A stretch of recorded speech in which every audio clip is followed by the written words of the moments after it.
할렐루야. 네. 자, 주님의 이름으로 새벽 이른 아침 시간부터 하나님 말씀 들으러 오신 여러분 환영합니다. 참 신기해요. 뭐가 신기한 줄 아세요?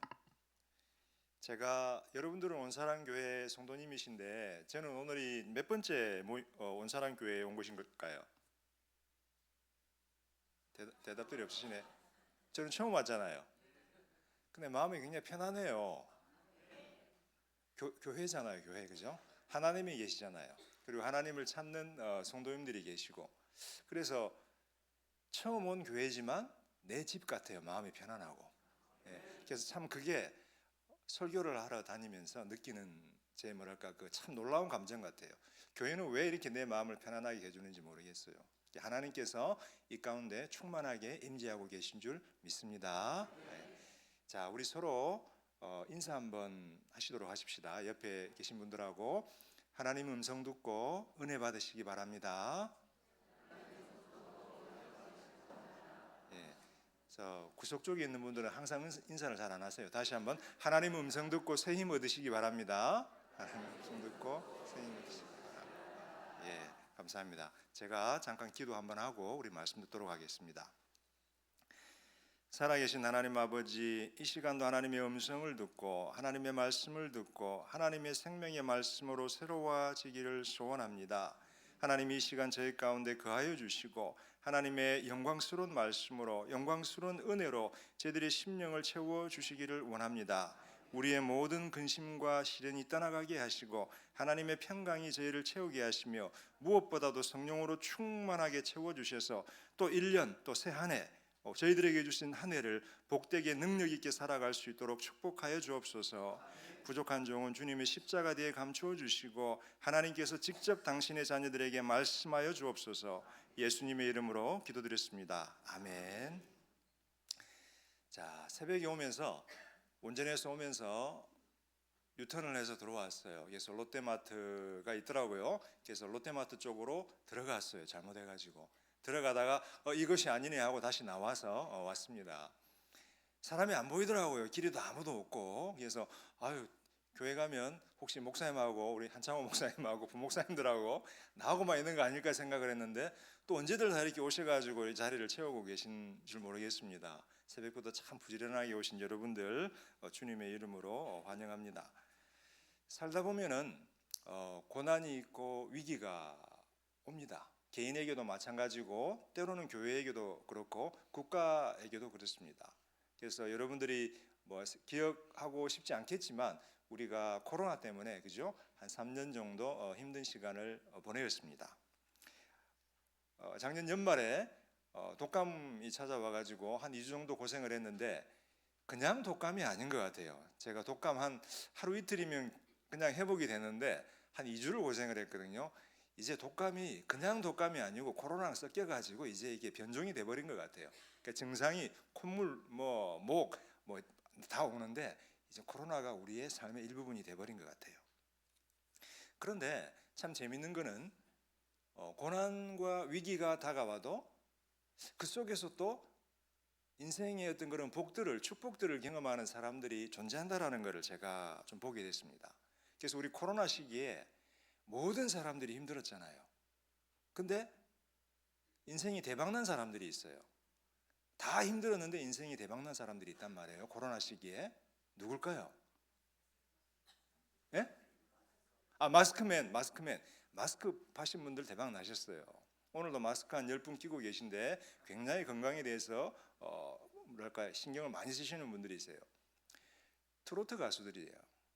제가 생각할 때 아무도 활동을 할 수 없고 집에만 있으니까 TV밖에 볼 게 없잖아요. 물론 우리는 말씀을 봤어요, 그죠? 말씀도 읽고 목사님 설교도 읽고 듣고 예배를 드렸어요. 그런데 많은 시간들이 비어 있기 때문에 집안에 있으면서 사람들이 이제 TV밖에 볼 게 없었단 말이에요. 그래서 수많은 트로트 경연 프로그램들이 생겼고 그것을 보게 되었고 음지에 있던 트로트 가수들이 양지로 오게 되었고 한국의 음악 시장의 주류가 되어버렸어요. 그래서 지금은 이제 트로트 경연을 하더라도 우리 아이돌들까지도 이제 동참해서 오게 되는 그런 변화가 있었다라는 말이죠. 트로트 하면 또 누굽니까? 트로트의 황제 나훈아 씨가 있잖아요. 나훈아 씨. 굉장히 웃음소리가 이쪽에서 크게 들리고 있어요. 나훈아 씨 팬인 것 같아요. 새벽기도 하는데 왜 아침부터 트로트 이야기를 하세요? 근데 그분이 이제 1월 10일 날 은퇴를 하신다라고 합니다. 신문에 나와 있더라고요. 그런데 그분의 노래 중에 재밌는 노래가 하나 있어요. 테스 형이라고 하는 노래가 하나 있어요. 그래서 가사가 어떻게 되냐면 테스 형 세상이 왜 이래? 왜 이렇게 힘들어? 테스 형 세상이 왜 이래? 왜 이렇게 힘들어? 근데 저는 그분의 노래를 찾아 듣지는 않았지만 가다 보면은 뭐 들리잖아요, 그죠? 길 걸어 가다 보면은. 근데 이분이 왜 이런 노래를 부를까? 테스 형, 소크라테스 형, 세상이 왜 이래? 왜 이렇게 힘들어? 이분은 뭐가 그렇게 힘들까? 이분은 성공한 삶을 살았잖아요. 자기의 분야에서 1등이 된 사람이고 가장 많은 인기를 끌었던 가수이고 돈도 엄청나게 많으신 분이란 말이에요. 근데 왜 이분이 노래 부르면서 세상이 왜 이래 힘들어? 라고 이야기를 할까? 여러분, 이분이 노래방 기계 있잖아요, 그죠? 노래방 기계에 이분의 노래가, 나훈아 씨의 노래가 몇 곡 정도 수록되어 있는 줄 아세요? 놀라지 마세요. 770곡이에요. 그러면 여러분들이 혹은 여러분 친구들이 노래방 기계에서 노래를 부를 때마다 이분에게 저작권료가 들어가요. 현재 기준으로 해서, 그 다음에 놀라지 마세요. 저작권료는 이분이 죽은 다음에 70년 동안 지급이 돼요. 자녀들에게. 자, 현재 기준으로 했을 때 770곡의 노래에 대해서 이분이 받을 수 있는 저작권료가 얼마나 되는 줄 아세요? 440억이랍니다. 440억. 그러니까 앞으로 받을 돈이 440억인 거예요. 그동안에 벌었던 돈, 재산, 투자했던 거 많이 있겠죠. 그러니까 이분은 어떻게 보면 인간적인 관점에서 보면 가장 성공한 사람 중에 한 분이에요. 자기 분야에서 최고가 되었고 인기도 얻었고 명성도 얻었고 돈도 얻으신 분이에요. 부럽죠? 부럽지 않으세요? 네. 근데 이분이 노래하는 거예요. 테스 형, 세상이 왜 이래? 왜 이렇게 힘들어? 내가 성공을 했든 성공을 하지 않았든지 간에 기본적으로 우리 인생은 힘들게 되어 있습니다. 가난하든 부자든 성공했든 성공하지 못했든지 간에 우리는 기본적으로 인생이 힘들게 되어 있어요. 왜 그러냐면 우리의 인생의 시작을 열으셨던 아담이라고 하는 분이, 우리의 조상이 하나님 앞에서 큰 죄를 범해버렸어요. 그리고 하나님의 3가지 저주가 임해버렸단 말이에요. 첫 번째 저주는 뭐예요?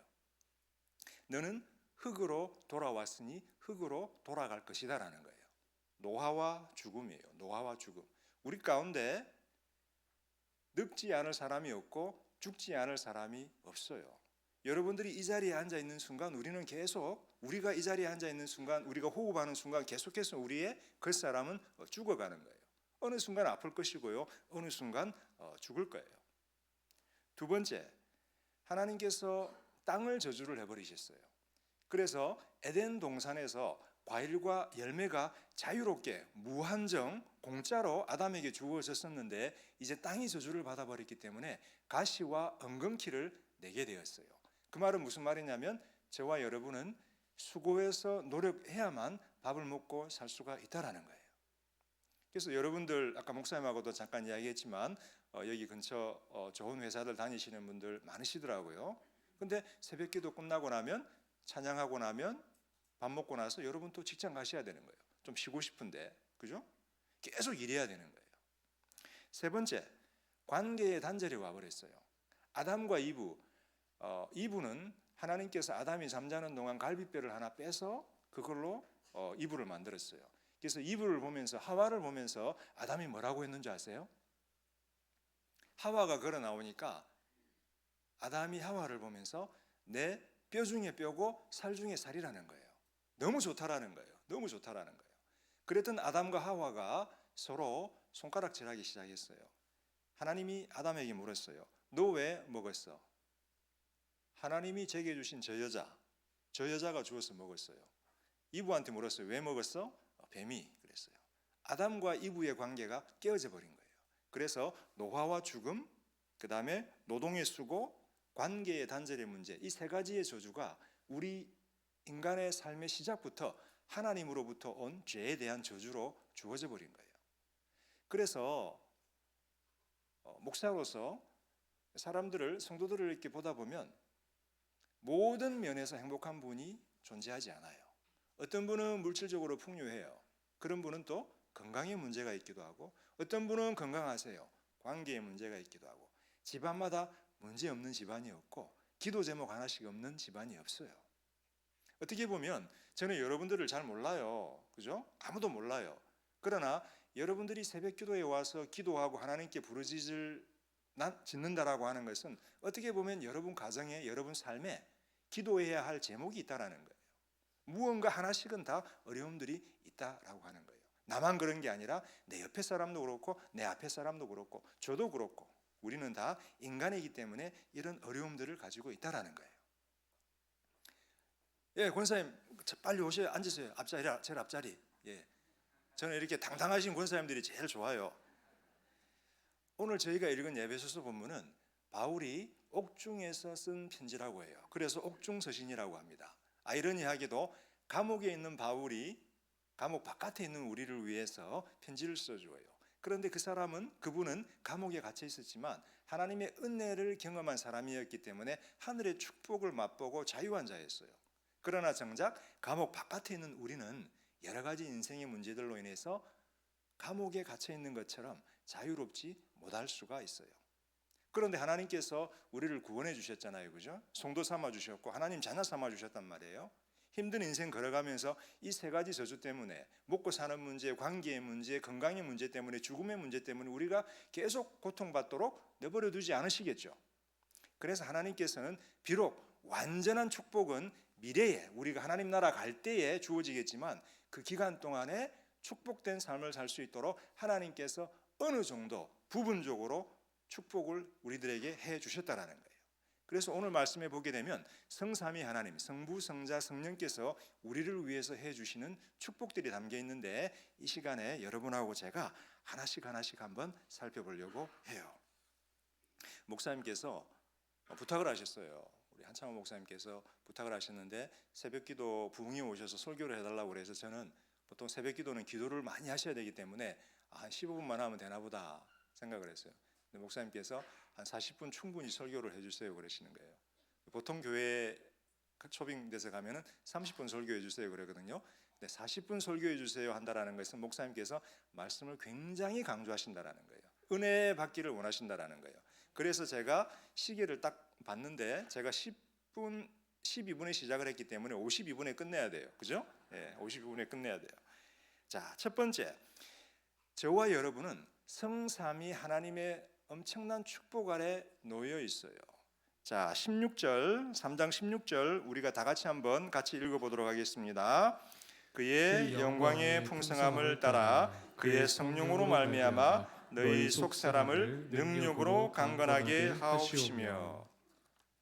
자, 첫 번째 성령님이 등장을 하시는데요. 성령님께서 내일도 제가 여러분들에게 성령과 온사랑 교회라는 제목으로 데살로니가 전서 1장 5절에서 10절에 걸쳐서 성령님의 특별한 사역, 복음과 말씀과 연관해서 특별한 사역에 대해서 내일 여러분들에게 말씀을 드릴 거예요. 근데 오늘 여러분들에게 소개해 드리고 싶은 성령님의 사역 한 가지는 뭐냐면 우리 마음, 즉 속 사람을 강건하게 해 주신다라는 거예요. 자, 여러분 마음이 어디에 있나요? 여기 있죠. 머리를 이렇게 탁 이렇게 하셨는데 그래 마음은 여기도 있고 그 다음에 또 여기도 있고 보통 이제 우리가 안에 있다라고 이야기를 해요. 자, 내 마음 내 것이죠. 내 것이에요, 남의 것이에요? 내 것이죠. 자, 손을 한번 들어보세요. 왼손 이렇게 왼손 하트를 한번 이렇게 만들어 주세요. 네, 감사합니다. 네, 여러분도 사랑 많이 받으세요. 목사님도 사랑 많이 받으시고요. 자, 내 손이니까 내 마음대로 돼요, 안 돼요? 되죠. 내 마음은 어때요? 내 마음대로 되나요, 안 되나요? 이상하게 마음은 내 마음인데 내 마음대로 안 되죠. 내 마음인데. 그죠? 내 마음이 내 마음대로 안 된단 말이에요. 힘든 일이 있어요. 하나님께 기도해요. 하나님 평강을 주세요. 그런데 평강이 오나요, 안 오나요? 안 온단 말이에요. 힘든 일이 오면 마음이 힘들고 아프단 말이에요. 그래서 내가 이야기해요. 마음아, 제발 좀 힘들지 말고 힘을 내. 근데 이상하게 내 마음은 내 말을 안 들어요. 그냥 힘들어 버려요. 교회 왔어요. 보통 이제 우리가 교회 생활을 오래 하다 보면 권사님들 이렇게 30년, 40년 하시다 보면은 늘 보던 분들을 보게 돼요. 그런데 아까 인간관계에 단절의 문제가 있다 그랬죠. 세 번째 저주. 근데 항상 어디 가나 내 마음에 드는 사람도 있지만 내 마음에 안 드는 사람도 있어요. 내가 잘해줘도 무관심한 사람이 있고 아무리 잘해줘도 관계가 발전이 되지 않는 사람들이 있다라는 말이에요. 교회만 딱 오면은 그 사람만 딱 보면 화가 나요. 짜증이 나요. 그 사람 뒤통수만 봐도 갑자기 기도할 마음이 사라지고 주여라는 마음이 주여라고 하는 소리가 들린단 말이에요. 우리 마음이 우리 마음대로 되지 않는다라는 말이에요. 그런데 성령님께서 우리 마음 안에 거하세요. 그래서 성도들 여러분과 저는 있잖아요. 성령님께서 우리를 도와주세요. 그래서 분명히 내 마음은 상처를 받고 충격을 받아가지고 힘든데 성령님께서 내 마음을 위로해 주신단 말이에요.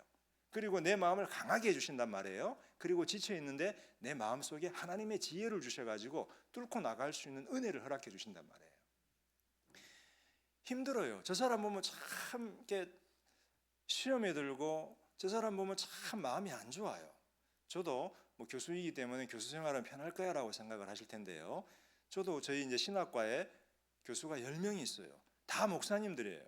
감리교 목사님, 그다음에 장로교 목사님, 그다음에 뭐 순복음 목사님 다 있는데 다 목사님인데 우리 10명이 모여가지고 행복한 관계 속에서 에덴 동산의 어떤 축복된 관계를 누리고 있을까요? 회의할 때마다 싸워요. 의견이 다르단 말이에요. 이렇게. 그래서 차라리 교회 같으면 담임 목사님께서 정하시고 당회가 결정을 하면 되는데 우리 10명의 교수들, 목사들이 있으면 목소리가 다 다르니까 서로 이렇게 막 싸우고 다투고 미워하는 마음이 생긴단 말이에요. 인간의 마음으로 용납이 안 되더라고요. 늘 보면 기도를 하죠. 아침에 올 때마다 저 사람들 용납하게 해주세요. 어느 순간 성령께서 마음을 풀어주셔가지고 미워하지 않게 해주시더라는 거예요. 저와 여러분들 안에는 성령님이 계세요. 그래서 우리가 힘든 일이 올 수 있고 어려운 일이 올 수 있고 우리가 시험이 오기도 하지만 우리가 성령님을 모시고 있기 때문에 성령님께서 헤쳐나갈 수 있는 지혜도 주시고 약해져 있을 때 마음도 강하게 해주시고 그 다음에 어려운 상황 속에서 뚫고 나갈 수 있는 하늘의 지혜도 주신단 말이에요. 그게 바로 저와 여러분들에게 주어진 놀라운 첫 번째 축복이에요. 성령님의 이름이 하나 있어요. 성령님의 이름이 하나가 있는데 요한복음 14장에 보게 되면 예수님께서 이제 하늘나라로 올라가시기 직전이에요. 제자들에게 이야기를 합니다. 얘들아, 내가 이제 하늘나라로 올라갈 거야. 그래서 빌립이 물어요. 예수님 어디로 가세요? 우리 두고 어디 가세요? 예수님 대답하세요. 내가 하늘나라 가가지고 너네들을 위해서 처소를 준비할 거야. 그러니까 제자들이 이야기해요. 예수님 지금 가버리면 어떡하세요? 저희만 남겨놓고 처소를 준비한다니까? 제자들은 하늘에 가보지 않았거든요.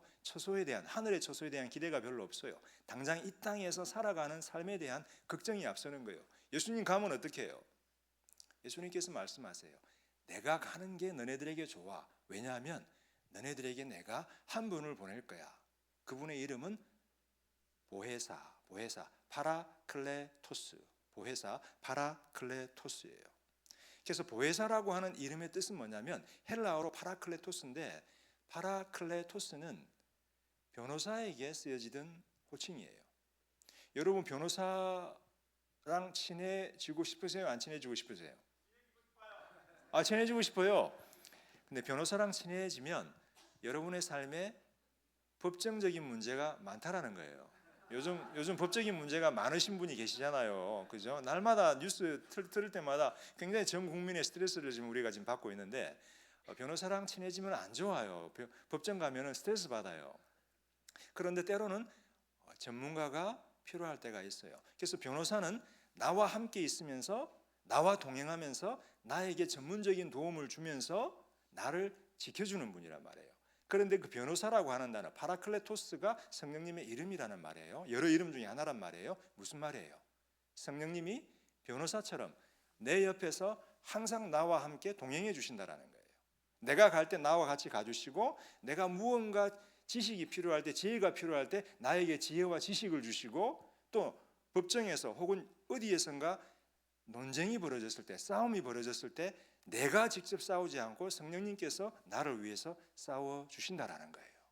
이 좋으신 파라클레토스 보혜사 성령님이 저와 여러분 안에 거하고 계신 거예요. 자, 그런데요, 우리가 성도로서의 삶을 살아갈 때 성령님만 우리를 축복해 주시는 것이 아니에요. 성자 예수 그리스도께서도 우리를 축복해 주세요.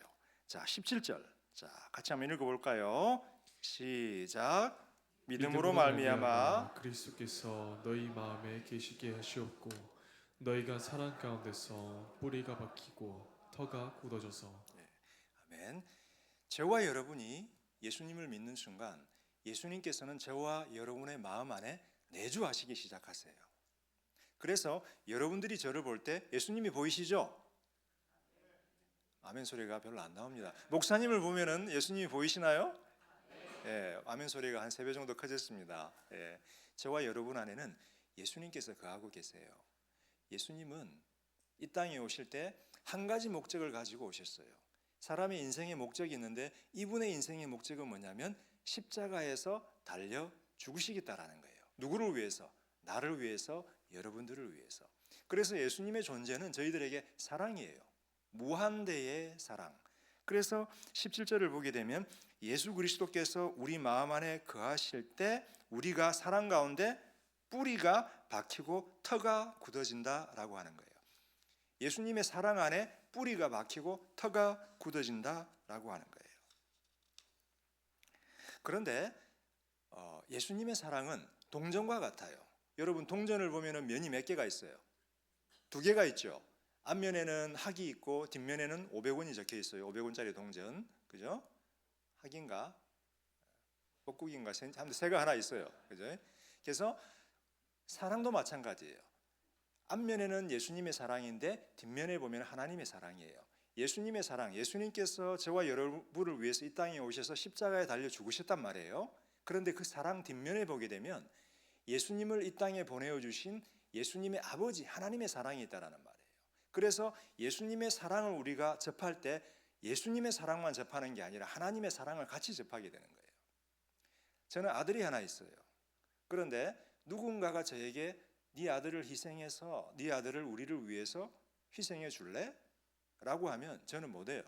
차라리 내가 희생하지 내 아들을 너희들에게 희생하지 않을 거야. 여러분들이 저한테 이야기해도 못하고요. 그 누가 저에게 아들을 희생하라 그래도 못해요. 저는 희생할 수 있을지 모르지만 하나님께서 자신의 아들을 희생하신 거예요.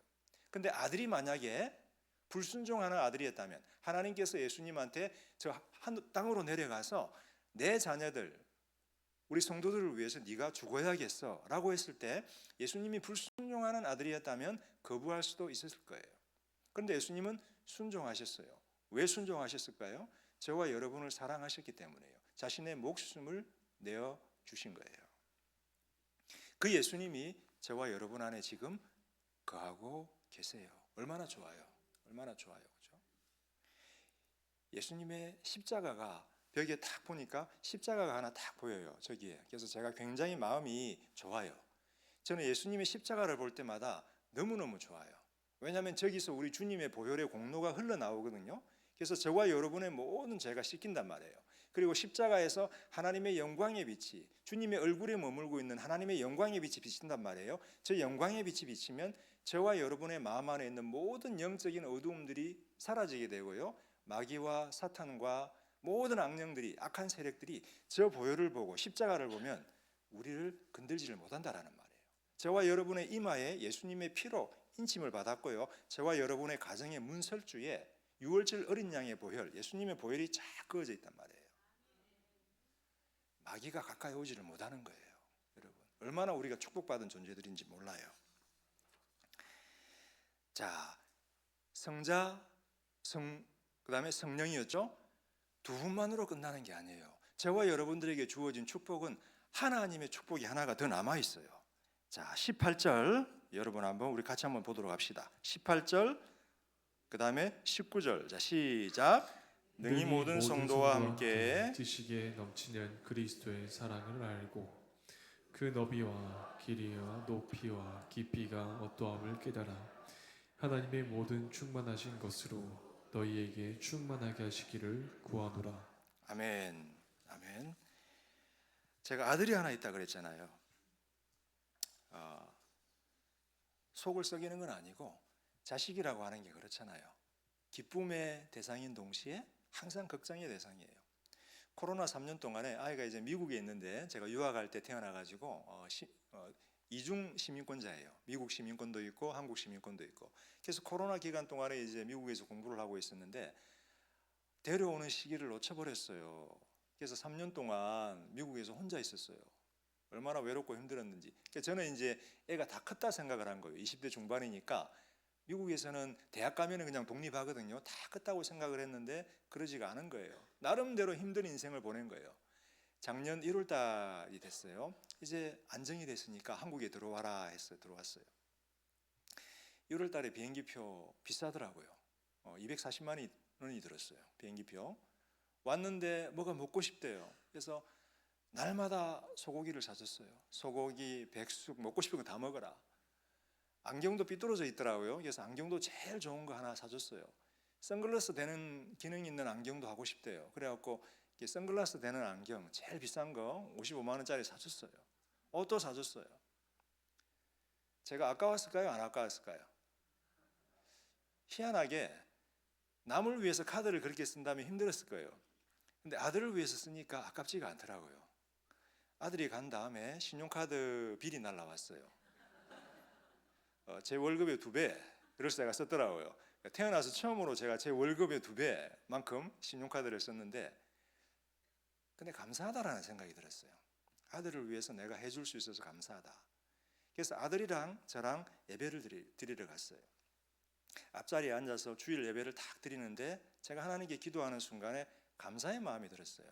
하나님, 저에게 자그마한 경제적인 능력을 주셔서 아들을 돌보고 사랑하고 이 아들에게 맛있는 것 사줄 수 있게 해주셔서 감사합니다 라고 기도를 했어요.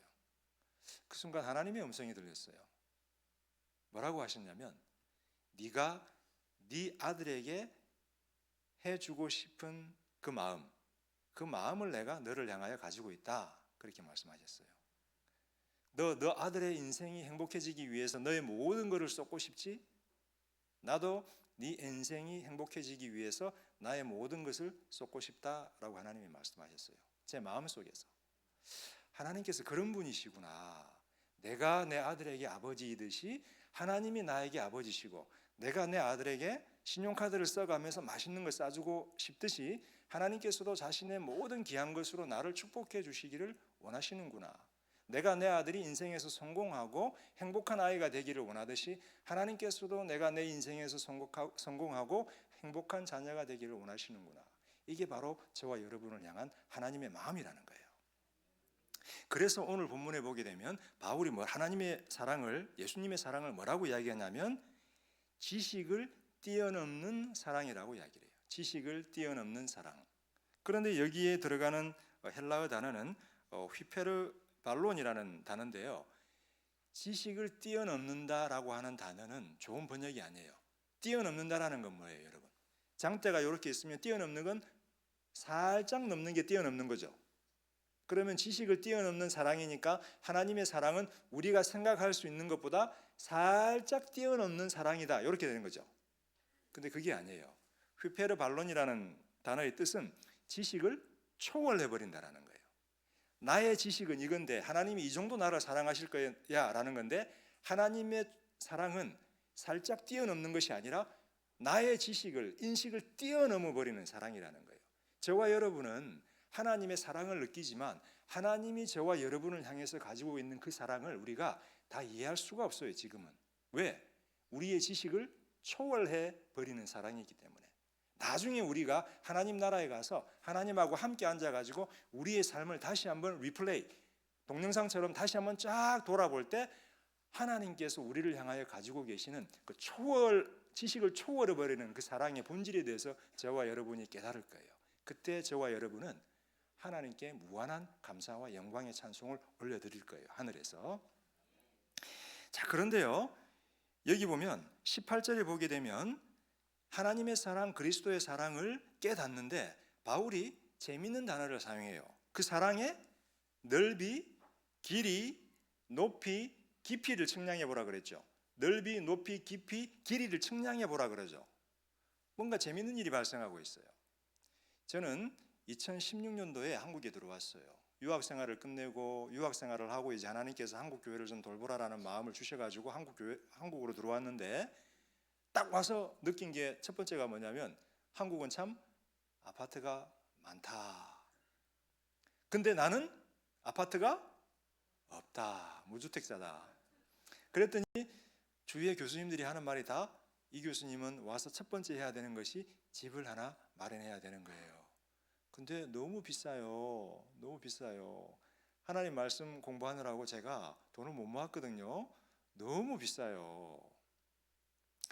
돈이 없는 거예요. 그래서 방법은 뭐다?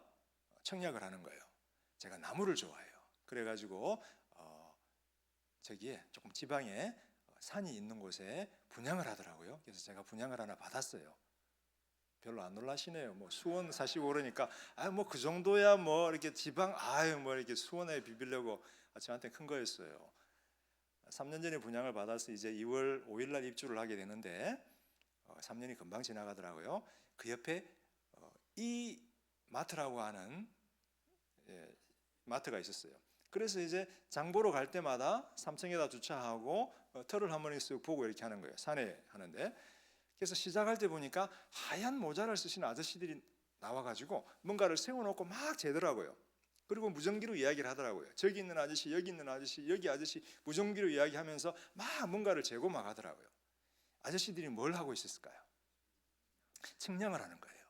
그 땅의 넓이, 길이를 측량을 하더니 깊이를 얼만큼 들어갈지 높이를 얼만큼 할지를 계산을 하더라고요.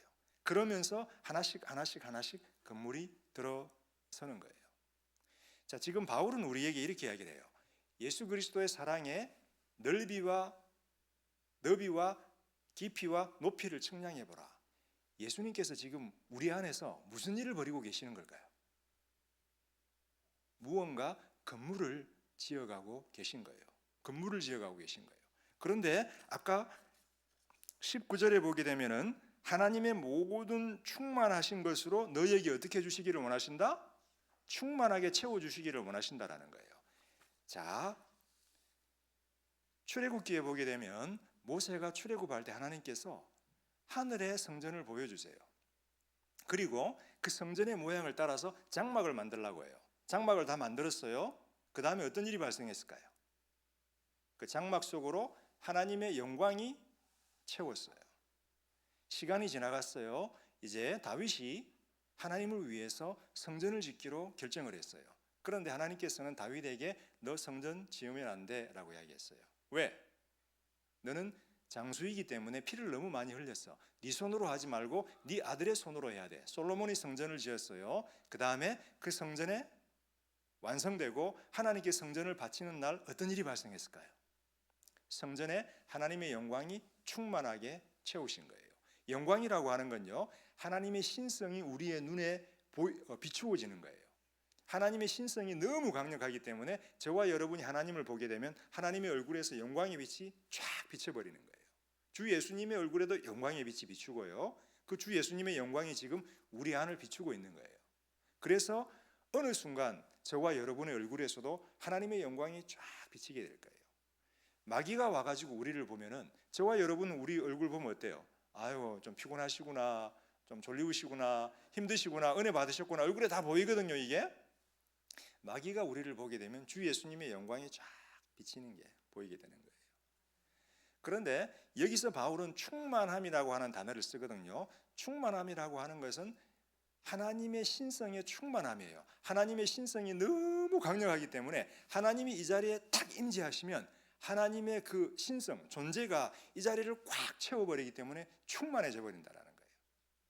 저와 여러분 안에 예수님께서 지금 성전을 지어가고 계세요. 그 성전을 지어가고 계시기 때문에 예수님의 사랑이라고 하는 터 위에서 하나님의 성전이 저와 여러분 안에 지어져 가고 있기 때문에 길이, 넓이, 높이, 깊이를 재어보라는 거예요. 재어보면 조금 있다가 하나님의 충만하심으로 하나님의 충만하심이 저와 여러분 안에 임한다라는 거예요. 무슨 말이에요? 하나님이 우리 안에 거하신다라는 거예요. 하나님의 충만하심이 저와 여러분을 채우시면 어떤 일이 발생할까요? 하나님께서 그 놀라운 신성의 충만하심으로 저와 여러분 안에 들어오시고 저와 여러분의 가정 안에 들어오시면 어떤 일이 발생할까요? 저와 여러분의 인생의 문제들 하나님께서 해결해 주실까요? 안 해결해 주실까요? 해결해 주시는 거예요. 저 형제가 제일 은혜 받았어요. 형제에게 오늘 하나님의 무한하신 축복이 임하기를 주님의 이름으로 축원합니다. 저와 여러분의 육체적인 문제, 정신적인 문제, 건강의 문제, 영적인 문제, 우리 가정의 어려움 하나님께서 그냥 두시겠어요? 성령님께서 내 마음 안에 거하시잖아요. 그걸로 끝인가요? 주님께서 내 마음 안에 거하시잖아요. 그걸로 끝인가요? 하나님께서 충만하게 내 안에 거하시겠다라는 거예요. 내 안에만 거하시나요? 내 자녀 안에도 거하시고 내 가정 안에도 거하시잖아요. 그렇죠? 하나님께서 충만하게 임하시면 우리의 인생의 어려움들, 힘든 것들, 우리가 안고 씨름하고 있는 문제들 하나님께서 그때부터 자기의 문제로 간주하시고 우리를 위해서 싸우시고 우리를 위해서 해결해 주신다라고 하는 거예요. 저와 여러분이 이런 놀라운 축복을 받은 사람들이에요. 다윗의 성전, 솔로몬의 성전은 무너져 버렸어요. 이스라엘에 가면요, 성전 무너지고 통곡의 벽만 남아 있어요. 모세가 출애굽할 때 지었던 장막 무너지고 사라져 버렸어요. 저와 여러분 안에 주님께서 지어가고 있는 성전 무너질까요? 안 무너질까요? 안 무너져요. 누가 주님이 짓는 성전을 무너뜨리겠어요? 아무도 무너뜨릴 수가 없어요. 저와 여러분은, 우리의 가정은, 우리의 교회는 그렇게 건강하고 온전한 존재예요. 지금 80억 정도의 인구가 이 땅에 살아가고 있어요. 80억 명이 살아가니까 그 사람들이 살고 있는 집을 따지면 뭐 한 3, 40억 개 정도는 되겠죠. 하나님께서 하늘 위에서 딱 내려다보세요. 하나님의 눈에 보시기에 어떤 건물이 제일 아름다울까요? 에펠탑이 아름다울까요? 뭐 롯데타워가 아름다울까요? 아니면 뭐 타워 팰리스가 아름다울까요? 여러분의 아파트가 아름다울까요? 하나님의 시선은 어떤 건물을 향하고 있을까요? 나를 향하고 있어요. 나. 왜? 저와 여러분 안에는 하나님의 성전이 지어져 있고 그 안에 주님이 거하시고 성령님이 거하시기 때문에 하늘 위에서 하나님이 내려다볼 때 하나님의 시선은 우리를 향하고 있다는 거예요. 여러분을 향하고 있고 나를 향하고 있고 내 자녀를 향하고 있고 내 가정을 향하고 있다는 거예요. 우리가 이렇게 교회로 모여서 찬양하고 기도할 때 여러분, 하나님은 우리와 함께 하실까요? 안 하실까요? 우리 함께 하고 계신 거예요. 함께 하고 계신 거예요. 여러분들이 그 믿음 가지고 이 시간에 하나님께 여러분의 문제, 어려움 붙들고 간구하고 기도하시기를 바랍니다. 믿음을 가지고. 자, 이제 말씀을 맺을 시간이 됐어요. 제가 아까 이야기를 했잖아요. 저는 시간을 잘 지키거든요. 12분에 했기 때문에 목사님이 40분 하라 그랬기 때문에 저는 순종을 해야 돼요. 지금 51분이기 때문에 이제 마무리하면 52분이 돼요. 자, 우리는 하나님의 자녀가 되었습니다. 그래서 우리 안에는 성령님께서 거하세요. 성령님께서 우리 마음 안에 거하시면서 우리의 마음을 주장해 주세요. 이 시간 성령님께서 여러분들의 마음을 주장하셔서 기도할 수 있게 해주시기를, 기도할 수 있는 마음을 주시기를 주님의 이름으로 축원합니다. 믿음으로 말미암아 예수님께서 이제 여러분과 제 안에 거하게 되셨어요. 십자가의 보혈이 우리 안에 흘러넘치고 있고요. 예수님께서 저와 여러분 안에, 그 다음에 우리 자녀들 안에, 우리 가정 안에 하나님의 성전을 지어가고 있어요. 놀라운 은혜 믿으시기 바랍니다. 하나님께서 우리 안에 있는 이 성전 안에 충만하게 임재하기를 원하세요. 하나님께서 충만하게 임재하실 때 저와 여러분의 인생의 문제, 어려움들 다 해결해 주시고 복된 길로 우리를 인도해 주실 줄로 믿습니다. 자, 제가 기도하겠습니다.